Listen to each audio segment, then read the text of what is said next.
Hola, buenos días. Soy la doctora Ruth Garrido, médico del trabajo y trabajo actualmente en Umivale, una MATEPS, la MATEPS número 15.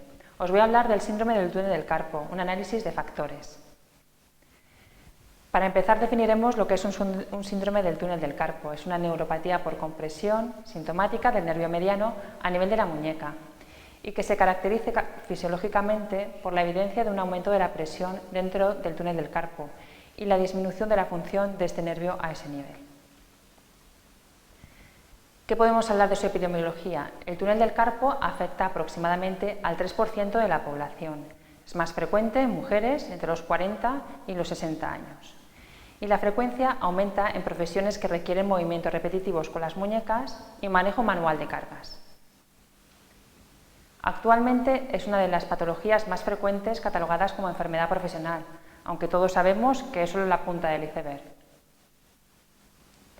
Las causas más frecuentes de la aparición de esta patología: la causa idiopática, los traumatismos y microtraumatismos, la artritis inflamatoria, las artritis microcristalinas, las endocrinopatías como la diabetes mellitus, el hipotiroidismo, la acromegalia, la tenosinovitis de los flexores, el embarazo, enfermedades de depósito, atropatías del hemodializado, el mieloma múltiple, los gangliones, los tumores, las infecciones, la obesidad y los anticonceptivos.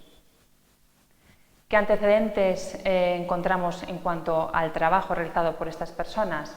Pues varios estudios demuestran una relación del desarrollo del túnel del carpo con actividades laborales y características personales. Las causas laborales más nombradas en la literatura son la flexoextensión forzada de la muñeca, los movimientos repetitivos, el manejo de cargas y el trabajo con herramientas vibrátiles. ¿Cuál es el objetivo del presente estudio? Lo que pretendemos es determinar los factores de riesgo para el desarrollo de esta patología en el sector específico de la distribución.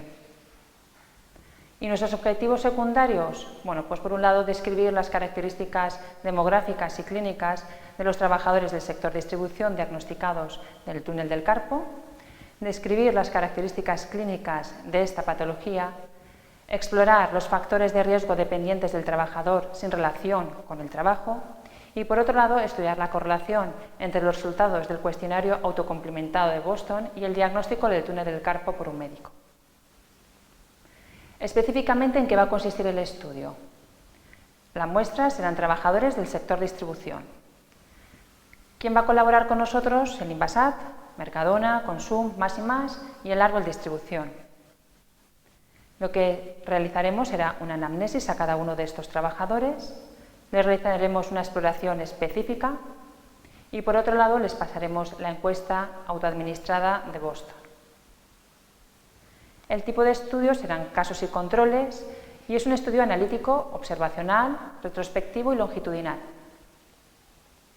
En el caso de que se desarrolle el estudio en una empresa con servicio médico propio, serán sus propios médicos los que realicen la entrevista y la exploración a los trabajadores de sus tiendas, en los puestos de administrativo, cajera y reponedora, jefe o encargado de tienda, vendedor y en el caso de la recepción y expedición en los almacenes.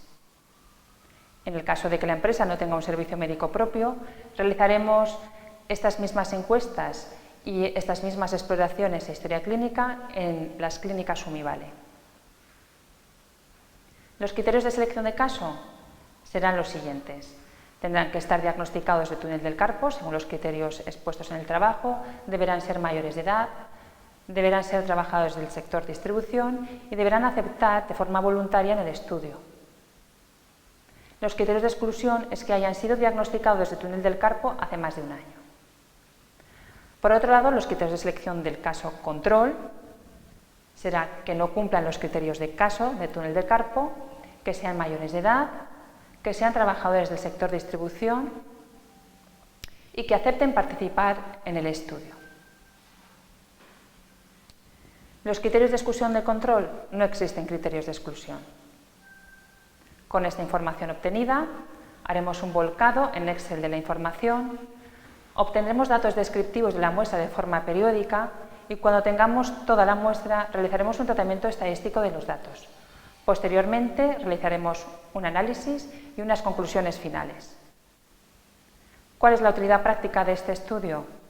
Lo que pretendemos es determinar qué factores contribuyen en mayor medida a la aparición del túnel del carpo y de esta manera minimizar estos factores en la medida de lo posible. Lo que pretendemos también es retrasar la aparición del síndrome, reducir sus manifestaciones clínicas desagradables y disminuir su gravedad y complicaciones. Al formar parte del estudio, la detección de casos clínicos de síndrome del túnel del carpo será más fácil en estos trabajadores. Podremos hacer un abordaje terapéutico precoz y, por tanto, redundará en un beneficio de estos trabajadores. Muchas gracias por su atención.